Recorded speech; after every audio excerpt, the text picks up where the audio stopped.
The challenge of the Yukon.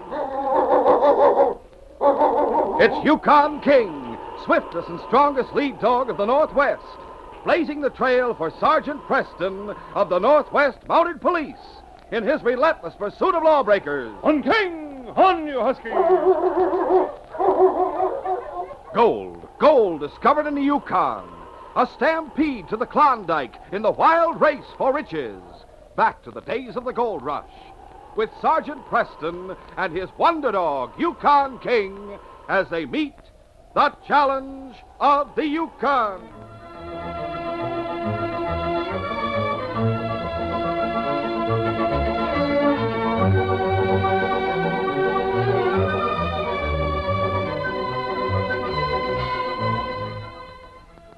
Spring had come to the Yukon Territory. There was great activity in Whitehorse as some prospectors prepared to work their claims. Others, who had succeeded in getting enough gold to satisfy them, sold their belongings and headed for the States. 10-year-old Bobby Vale, whose father worked at the express office, left their cabin on the edge of town and walked to the general store. Several men stood in front of the store listening to a prospector who discussed a dog team he was taking to the kennels. Yeah, I made a quick deal for all 7 of these dogs with a fella from up the creek who was heading for the States. I thought I got a bargain till I found out one of them's no good. Yeah, they look pretty good to me. Yeah, which is the bad one? That white one there. After the fella left with my cash, I discovered that white Husky is blind. Well, anyway, I got 6 good ones. I'll take them to the kennels to board for the summer. I'll have the kennel master do away with the blind one. It's no good in the team, disrupts all the others. Oh, hey, mister, you mean you're going to have that nice white dog killed? Sure, he's more trouble than he's worth, son. Oh, golly. Here, fella. Nice dog. Look, he's licking my hand. He likes me. Will you sell him to me, mister? Will you? Sell him to you? Listen to that, man.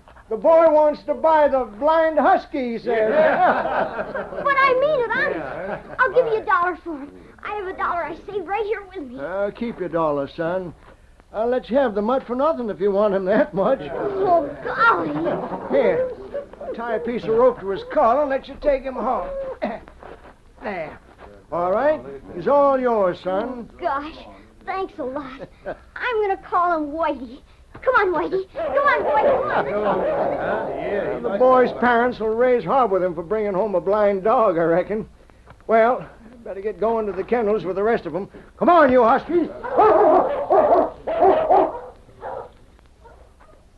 Bobby's father, Joe Vale, was at home for noonday dinner when Bobby returned with the dog, Whitey. Come on, Whitey, let's go. Just wait till Mom and Dad see you. They're just going to love you. Come on in, come on in, come on.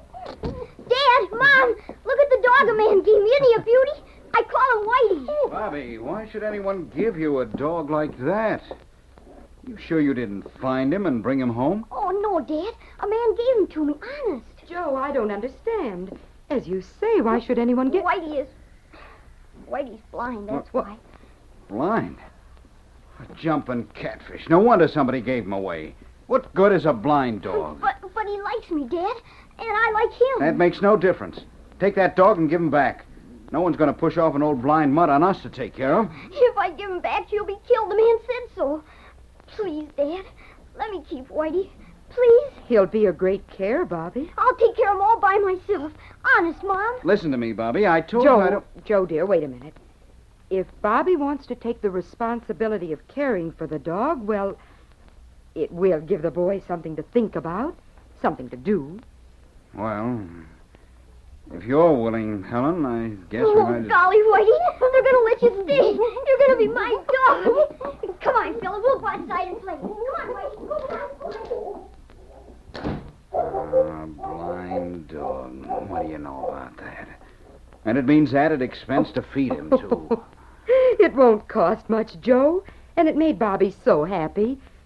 Now, come, eat your dinner, dear. Several weeks went by, and Bobby's blind dog, Whitey, was his constant companion. Joe Vale, Bobby's father, still considered Whitey a worthless expense. He hoped that the boy would soon tire of the dog, and planned, when that happened, to take him to the kennels to be disposed of. But as time went by, the boy and dog seemed to grow closer together. One evening, Sergeant Preston of the Northwest Mounted Police came to the Vale cabin to pay a visit. Whoa, Buggy. Whoa. Come along, King.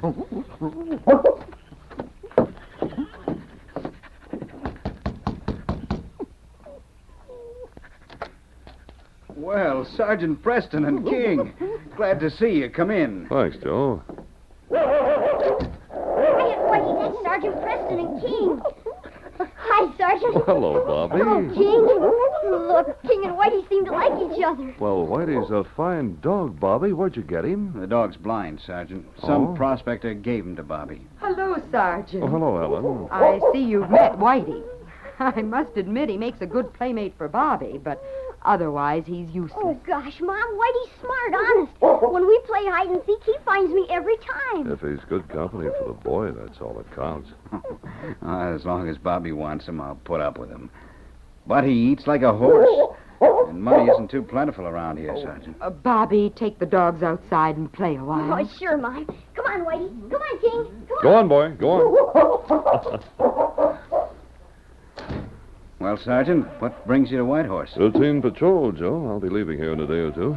How's the express business? Getting heavier all the time. Whitehorse is growing, and there's plenty of express to handle, mostly gold shipments. I see. In fact, they have me working overtime at night. I have to go back to the office after supper. Yes, and the company doesn't pay Joe any more for it either, even though he works twice as long. Living costs have gone so high here in the Yukon Territory, it's difficult to make ends meet. Yes, I know, but it may not always be like that, Helen. I wish I could raise enough cash to buy a claim. I'll never get anywhere being just an express clerk. Well, Joe, you're lots better off than many who are working claims, believe me. Well, I must get back to the constable's office. We have some reports to go over tonight. I'll see you again before I leave town. I hope things turn out better for you, Joe. I'll find some way to get out of this rut. You can count on that. Good night. I'll send Bobby in as I go out. Good Good night. night, Sergeant.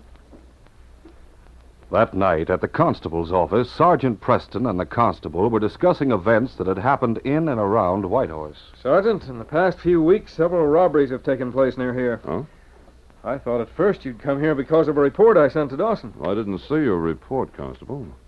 You found a lead to any of the criminals? No, I haven't. In fact, evidence leads me to believe that a gang's operating in this vicinity and that all the robberies have been their work. Huh?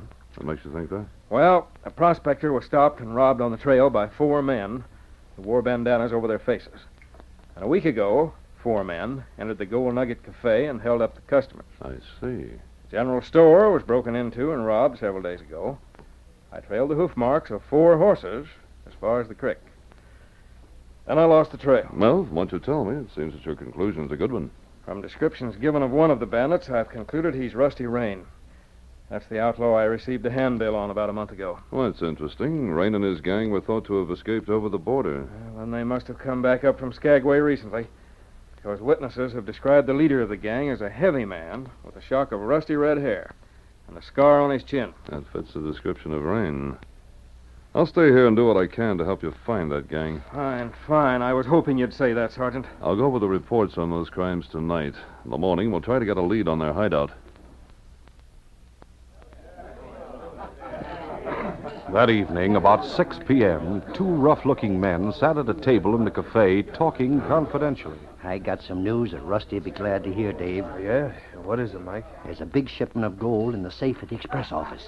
Well, that's sure worth knowing, all right. I hear there'll be only one man there in the office to watch it, too. Yeah? Hey, where did you get all this information? You'll find out all about that when I talk it over with Rusty. No use talking too much in here. Well, I found out something that interests Rusty, too. What?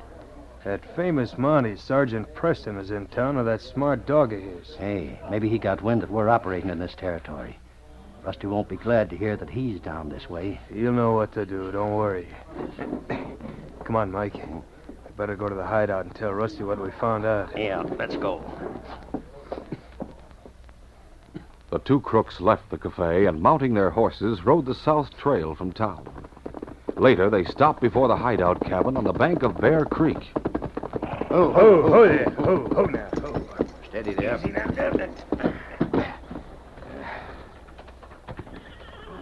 Rusty Rain and the 4th member of the gang were playing cards as Mike and Dave entered. Rusty put down his cards and spoke. What brings you fellas back from the cafe so early? Run out of cash? Nope. We both got some news for you, Rusty. Dave better tell you his news first. Yeah. Sergeant Preston and his dog are in town. Huh? I didn't expect him down I here. saw him in the store. He told the storekeeper he was on routine patrol. Oh, then that accounts for his being here now. Of course, the constable will tell him what we've done recently. That's right. We better watch our step, Rusty. I'm the only one he might know by sight, and I'll keep under cover. Aren't you going to tell Rusty about the gold at the express office, Mike? Well, maybe we better forget that, considering Preston is around town. Forget what, Mike? Go ahead. Tell him what you found out. Well, like I told Dave in the cafe, I found out there's a big gold shipment at the express office tonight, Rusty. How'd you know that? While I was sitting in a corner of the cafe waiting for Dave to join me, the fellow who works at the express office came in and sat down to eat supper at a nearby table with another man. Well, what about him? But the other man was asking him why he didn't go home to supper. The express clerk said he had to go back to the office because of a gold shipment from the bank that was there waiting to go out early in the morning. He was complaining because he'd have to stay around until it went away under guard in the morning. You mean he was yapping that loose talk around the cafe? No, he was talking low to the man with him. I don't think he realized I could hear what he said. He left before Dave came in. Uh-huh. And what gives you the idea he'll be at the express office alone, Mike? Well, he was sore because he figured the shipment would be just as safe if he locked up the place and went home. That's what I heard him say. And he said his boss would leave as soon as he got back to the office. Looks like it'd be an easy thing to get that gold. How about it, Rusty? But you're forgetting about Preston and his dog. Oh, no, I'm not. I'm going to send one of you right now to the Indian village about a half a mile down the creek. You all know Tulak, who does odd jobs for us here at the cabin. Sure. All right, Dave, you go. Tell Tulak to bring his canoe up the creek to the cabin right away. Where's he fit in? As soon as Tulak gets here, we'll set out for town. Tulak will ride double with me. We'll go in the front door of the express office, rob the safe, and tie up the clerk. After we come out, Tulak will bring the horses back here to the hideout. What about us? We'll separate in front of the express office and go on foot to the hotel, taking separate rooms. Then we'll meet in my room to divvy the gold. Hey, look, I don't get it. Why do Now, you look, have listen. Too like what it's all about? No. But he doesn't know he can't double with me. But me not savvy why you want to let go. We want you to bring back the horses. Bring them back here. Wait for the gold you promised him. Me wait. You send go to village later. Hope he has sense enough to do the things where you told him. Better make sure he understands everything. Now, look, Tulak. At the cafe, he doesn't eat much when he buys his supper, so I want you to take him a sandwich and some coffee. It isn't far to his office, and it's still light.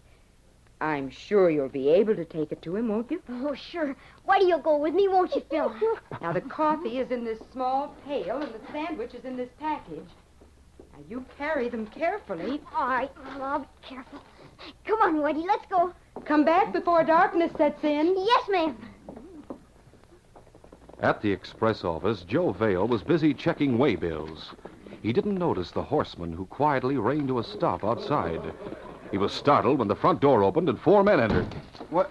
Joe sprang to his feet when he saw that the men wore bandanas across their faces. And at the same time, his hand reached into an open drawer of the desk. All right, don't reach for a gun, mister. You're covered. Rusty Rains gang. Right. Get over there and open that safe. No. I don't know the combination. You're lying. Yeah. Open it or you'll get a bullet. Go on. I guess I have to. Stop stalling for time. Get moving. Hey, take it easy. All right, hurry up. Open that safe.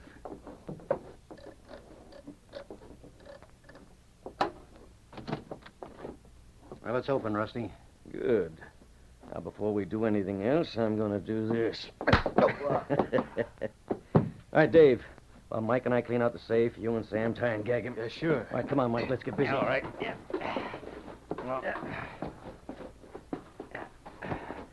Yeah, we got it all, Rusty. All right, good. The 2 carpet bags hold all the pokes. I'll carry one, you carry the other, Mike. All right. I got him tied and gagged, Rusty. Good. Since he's out cold, he won't know we didn't use our horses for the getaway. Now, let's saunter out, one at a time. You go first, Dave. Give Tulak the high sign to beat it with the horses. Yeah, all right. I'll see you at the hotel. Well, I'll go out last. There goes Tulak with the horses. Now I'll go on to the hotel. At few-minute intervals, the other two crooks left the express office and sauntered up the street toward the hotel. Finally, Rusty, removing his bandana as the others had done, and pulling down his wide-brim hat, left the express office.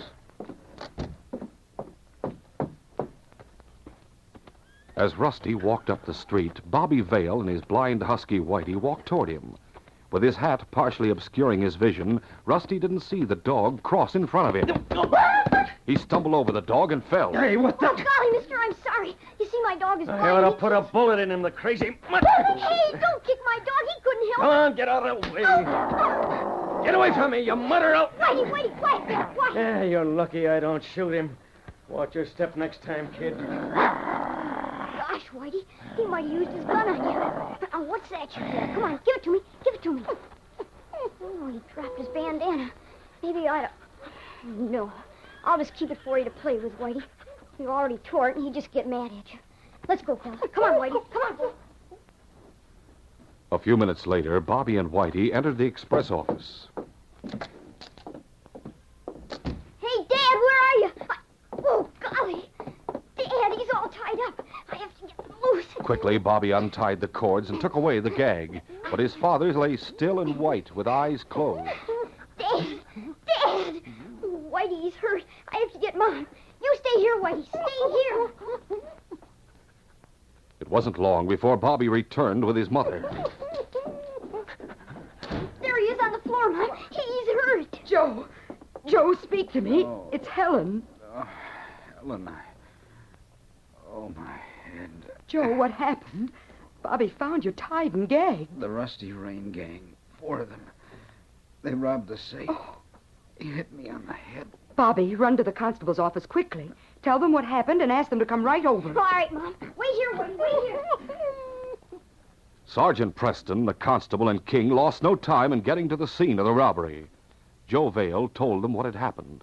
And then Preston said, How long ago did it happen, Joe? Do you know? No, Sergeant, I don't know exactly. I'd say it was a little before 9 when they came in. Huh? Well, it's 9:30 now. They haven't too much of a start on us, Constable. We ought to be able to pick up their trail outside. Yes, that won't be difficult. Say, what's Bobby's dog acting so strange about? Whitey's been acting that way ever since he came in. Sniffing about the room and growling. I guess he knows something happened and he's excited about it. Oh, if Whitey wasn't blind, he'd help catch those outlaws, I bet you. You better take him home, Bobby. He's just in the way. You'd better come home too, Joe, and rest a while. There's nothing you can do here now. How could I rest knowing they got away with 10,000 in gold? Helen's right, Joe. There isn't a thing you can do. The constable and I will try to catch them and get the stolen gold. You go home with Helen and Bobby. We'll pick up the trail outside. All right, Sergeant. The group, along with King and Whitey, left the express office as Joe locked the door behind them. Joe, Helen, and Bobby watched as the two Mounties scrutinized the ground in front of the building. Looks like the hoof marks of 4 horses, Constable. They left a clear trail. Yes. Looks like they headed toward the south trail. We'll have King get the scent, and then we'll mount and follow him. Here, King. Here, boy. That blind Husky's still acting up. Oh, now he's worrying King. Look at him. The blind husky, Whitey, had found the scent of the man who had kicked him. The scent had been in the express office, and Whitey was trying to convey to King the idea that they should follow that scent and not those left by the horses. He ran to King, barking, then turned and ran along the street a short way, looking back. King understood from Whitey that a human who had been near the safe inside had walked down the street. King tried to convey this thought to his master. Bobby, take that dog away from here. He's confusing King. Oh, I guess Whitey's still excited because a man kicked him a while ago, just before we went into the express office. Whitey sniffed and growled around the safe inside all the time Bobby was gone. When he went to get you, Sergeant Preston. That's right. Now, the crazy dog should be left Wait a home. minute. Bobby, you say a man kicked Whitey just before you entered the office. Uh-huh. The man was coming down the street. He had his hat pulled down and didn't see us. Whitey ran in front of him and he fell down. He swung at Whitey with a carpet bag he was carrying, then kicked him. What sort of man was he, Bobby? Oh, he was big and sort of tough. He dropped a bandana and Whitey tore it, so I didn't call him back to give it to A him. bandana? You still have it? Well, here it is. Thanks. Joe, I'm going back into the office with King for a few minutes. It may turn out that Whitey's much smarter than you give him credit for. Open the door for me. Sure. Come along, King. A few minutes later, Sergeant Preston and King left the express office. King was excited. What did you discover, Sergeant? King got the scent from the bandana. He found the same scent in front of the safe. But the hoof marks of the 4 horses, Sergeant, aren't we going to throw We'll them? investigate the man who dropped the bandana. It may lead to something. All right, King. Whitey, find him. Find him. We'll go on foot. Come on, Constable. Joe, you, Helen, and Bobby wait at your cabin, please. Golly, is Whitey going to help? Yes, he's helped a lot already. Let's go, Constable. Right. At the hotel, the crooks had gathered in Rusty's room on the ground floor. Rusty took pokes of gold from the carpet bags and placed them on a table. Yeah, by this time, maybe the Mounties are following the trail the horses left to the hideout. Yeah. They'll sure be stumped when they get there and don't find anybody. And there's no way for them to know we're right here in town. Reach! Hey, look, Preston and the constable. Go for your gun. Hold it. As the crooks reached for their guns, both Sergeant Preston and the constable fired, wounding Mike and Dave. Get him, Rusty. As Rusty and the other outlaw grabbed for their guns, Yukon King and Whitey went into action. The blind Husky made for Rusty. King sprang at the outlaw, Sam. King, trained in subduing criminals, grabbed Sam's gun arm, causing him to drop his gun. Take him away. Stop him, will you? But Whitey's only thought was to get the man who had kicked him. Whitey had knocked Rusty off balance and had grabbed his coat. But Rusty, recovering, aimed his gun at the Husky's head. Let go. I'll fix you, you mutt. Try it. Down, King. Down, Whitey. Down. That's enough, Whitey. I said down. He's running fast, Sergeant. Yes, in spite of his blindness, Whitey's a fine dog. There's the stolen gold on the table, Constable. Rain, I arrest you and your men in the name of the Crown. Let's get them to jail, Constable. Then we'll take Whitey back to Bobby. After putting the crooks in jail, the two Mounties, with King and Whitey, went to the Vale's cabin.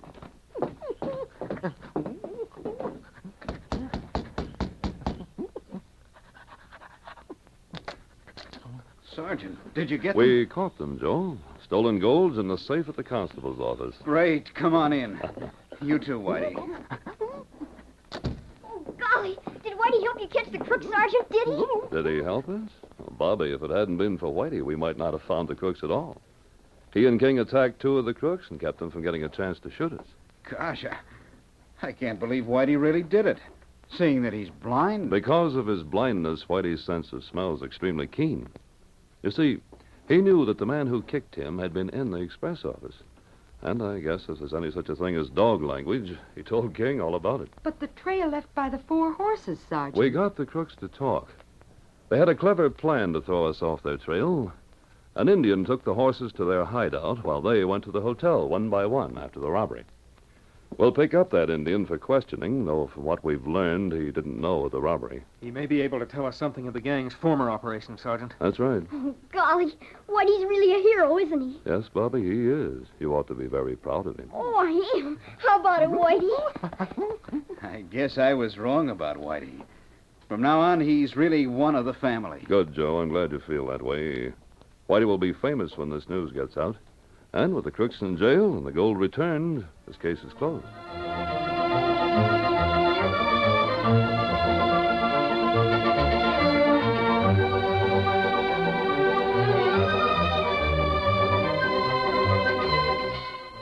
In our next adventure, when a tunnel caved in, its owner died. Everyone thought it was an accident until Sergeant Preston learned the truth. All right, Preston, so you know we killed Dan Clark. But you're not going to do anything about it. There's going to be another cave-in, Preston, and you'll die just the way Clark did. Disarmed and helpless, without even King to aid him, Sergeant Preston faces 4 killers who know that their only hope for security lies in the murder of the Mountie. How can Sergeant Preston overcome such odds? Be sure to hear this next exciting adventure. These radio dramas, a feature of the Challenge of the Yukon Incorporated, are created by George W. Trendle, produced by Trendle Campbell Enterprises, directed by Fred Flowerday, and edited by Fran Stryker. The part of Sergeant Preston is played by Paul Sutton. The Challenge of the Yukon is brought to you every Saturday and Sunday.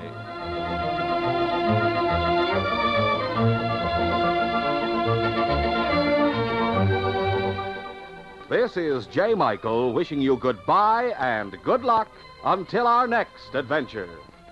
This is the Mutual Broadcasting System.